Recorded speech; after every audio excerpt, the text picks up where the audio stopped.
Salamat po, Chair, at magandang hapon po sa lahat, mga kasama ko sa Senado at yung OVP family. Dalawang tanong lang po, Chair, para ngayong araw. Una po, I note that a huge chunk of the OVP's 2025 operations budget, 1.909 billion pesos, will be used for the delivery of socio-economic programs, such as one, medical and burial assistance program. This supplements other healthcare programs of the government to assist indigent individuals and families. For 2025, 771.445 million will be allocated for the program. Sa loob niyan, 600 million pesos for medical assistance and 171.445 million for burial assistance, which are, Madam Chair, very similar to the medical assistance to indigent or financially incapacitated patients program o MAIF-IP of the DOH. And DSWDs, Assistance for Individuals in Crisis Situations, or AICS. Pangalawa, disaster operations, which aims to provide relief goods to disaster-stricken areas not commonly reached by other agencies. Para doon 101.644 million pesos. And is also similar doon naman sa disaster risk management program of the DSWD. Third, relief for individuals in crisis and emergencies, or providing food boxes or food items to families who are ineligible for OVP's other services. So 50 million pesos, which is also similar to DSWD's AICS. And last, Magnegosyo Taday, livelihood assistance for those with entrepreneurial skills, 150 million pesos, which is also similar to DOLES naman, Integrated Livelihood Program o DLIP. So, ang tanong ko po dito, Madam Chair, anong nag-lead sa OVP na mag-consider na i-launch yung ganitong programs? May ginawa bang studies para suportahan yung pagkakaroon ng ganitong programs na parallel naman sa katulad at existing programs ng iba't iba nating line agencies, Madam Chair? Yes, Madam Chair. Thank you.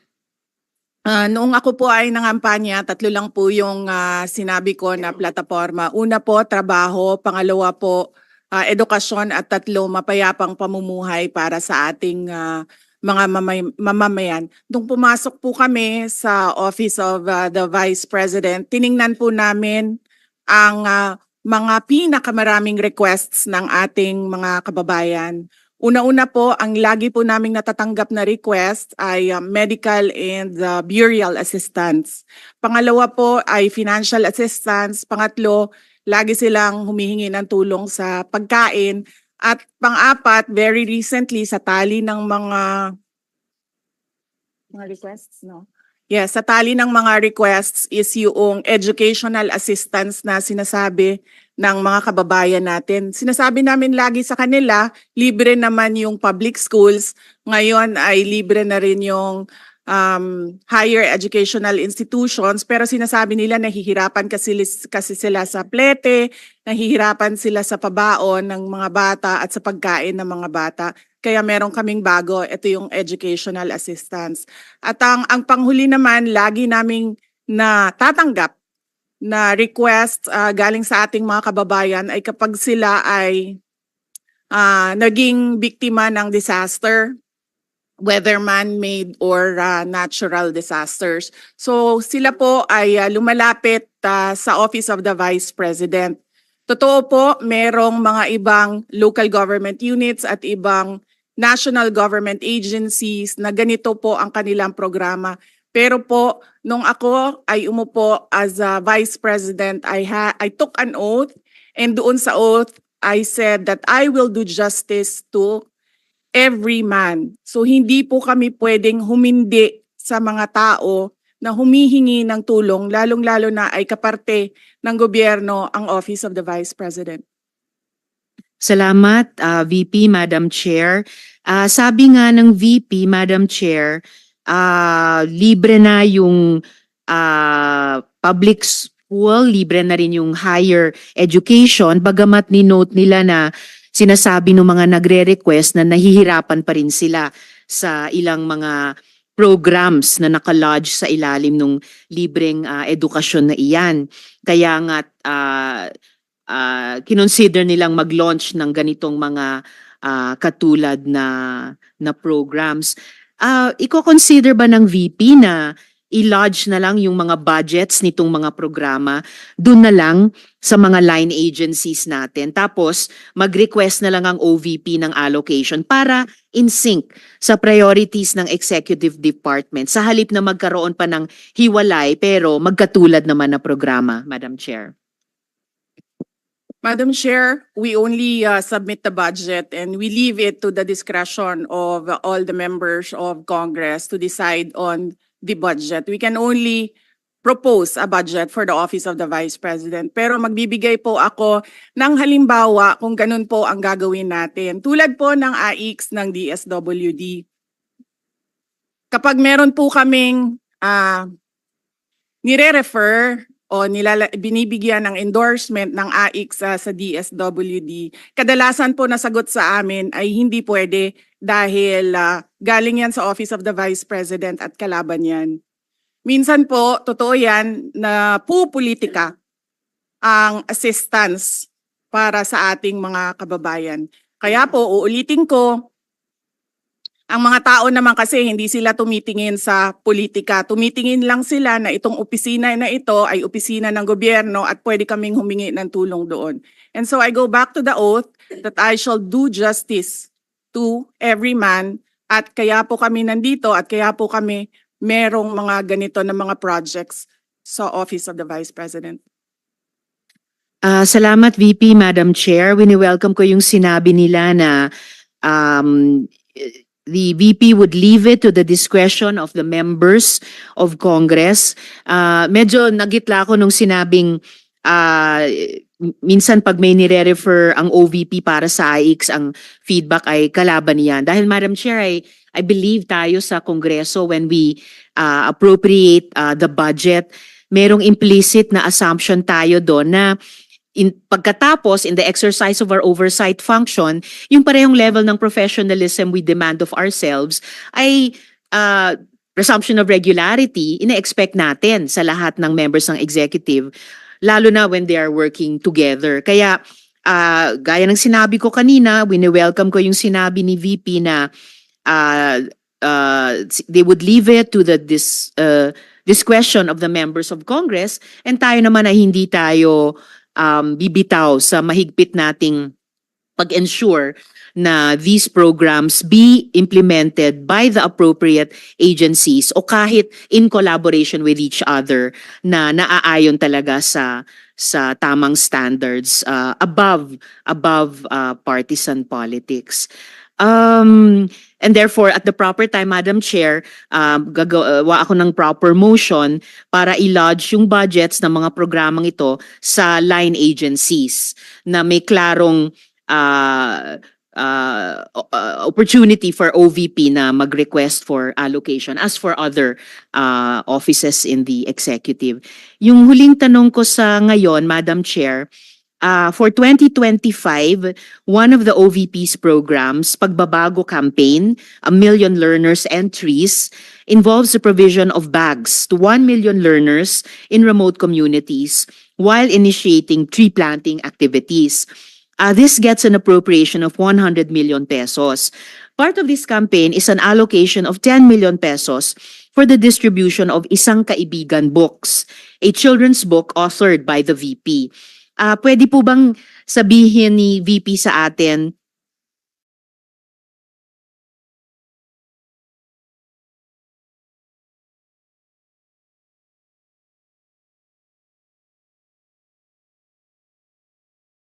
more tungkol sa librong ito? Chair, let me make a rebuttal and another example of politicizing the budget of the government. Ito pong sinabi ni Senator Risa Ontiveros na at the proper time she'll make a motion to lodge the budget, the requested budget of the OVP to the other agencies. Let me just quote Senator Risa during the Akbayan Congress.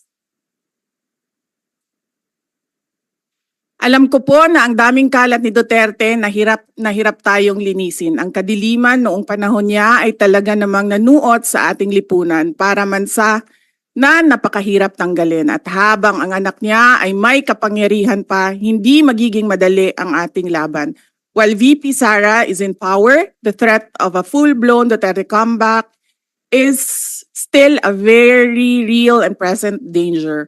For one, they are supported by one major superpower, China. So that is an example of politicizing the budget of the government.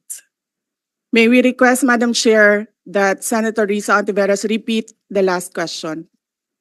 I will certainly, if you request, Madam Chair, repeat my question dahil walang kinalaman sa kasasabi lang ng VP ngayon.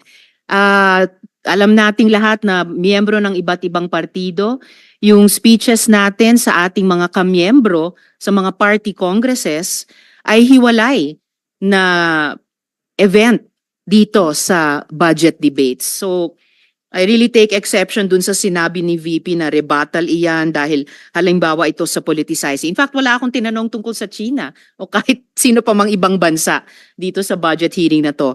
I am asking about yung national budget na ipapasa natin sa Kongreso para sa bansang Pilipinas sa taong 2025.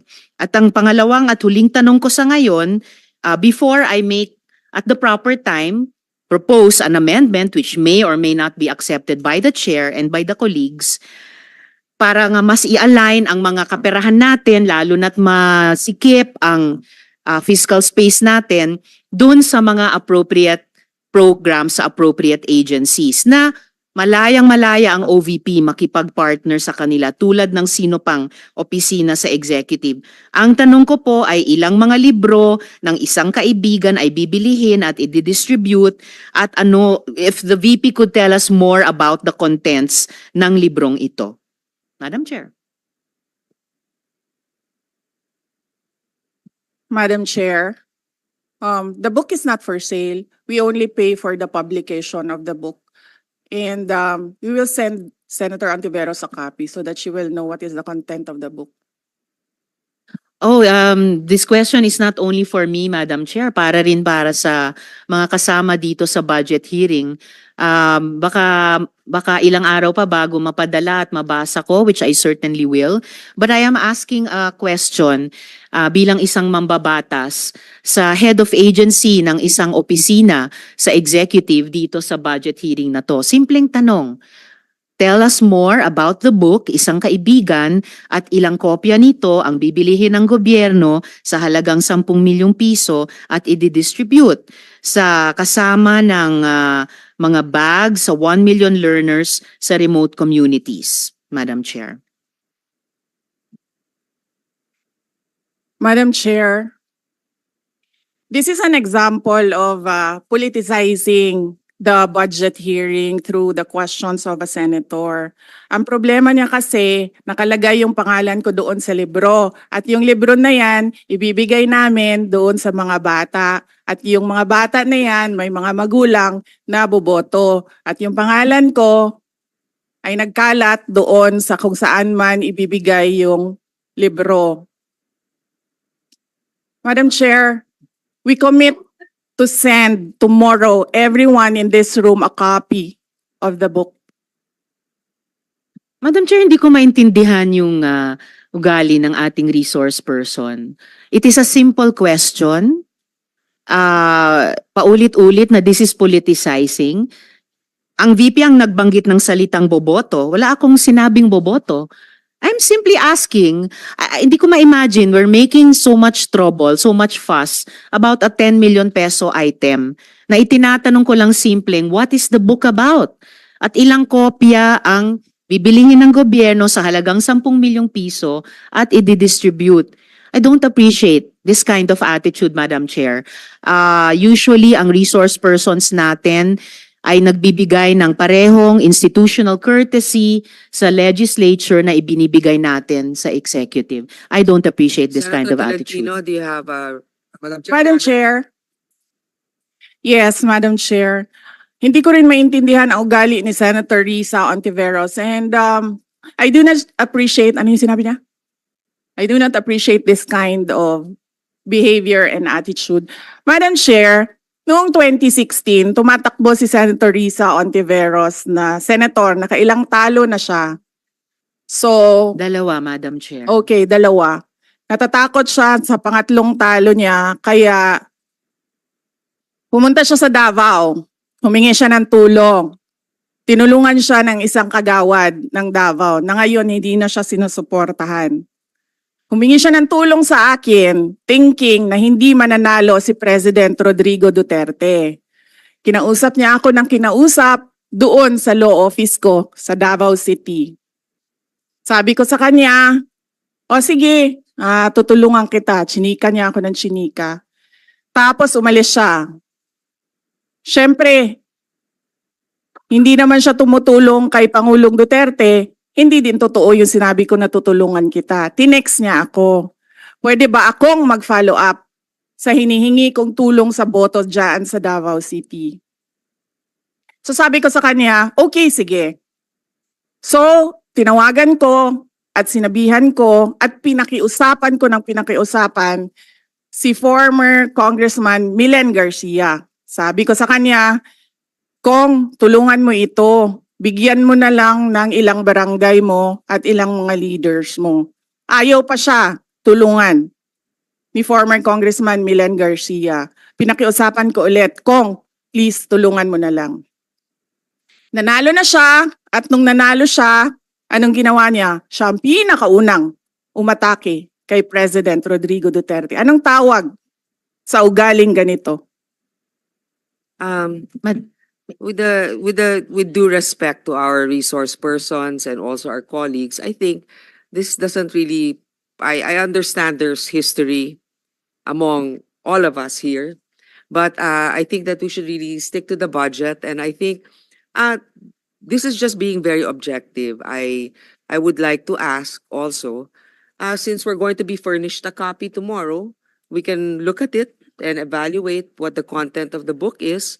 But maybe just a general, we won't ask line by line, ano ba yung libro na yan? But tell me, is it for good manners and right conduct? That's fine.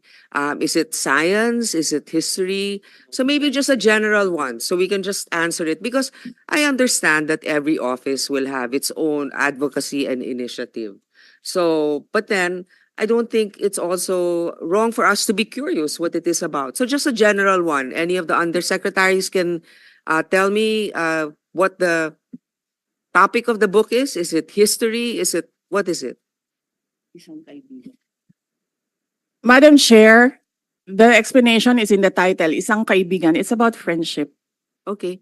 Then that's for the record. It's about friendship. Madam Chair, just a last point. Okay. So kung sana ganun yung naging sagot sa simula pa, 'di ba? Napakasimple. Simpleng tanong, dapat simpleng sagot. Nagkwento pa ng kwento na sinabi dati na walang kinalaman sa tanong ko.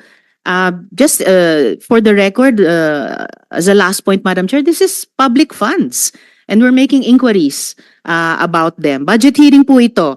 Hindi po lahat about you. Pera po ito ng taong bayan. Okay. For the record, I Madam think Chair. that's Thank not you, yet Madam Chair. personal, but Yes. I understand the emotion is high. But let's continue on. If you have any more questions, Senator Risa, we will Those have are just around- my two questions, Madam Chair. Maraming salamat po. Thank you.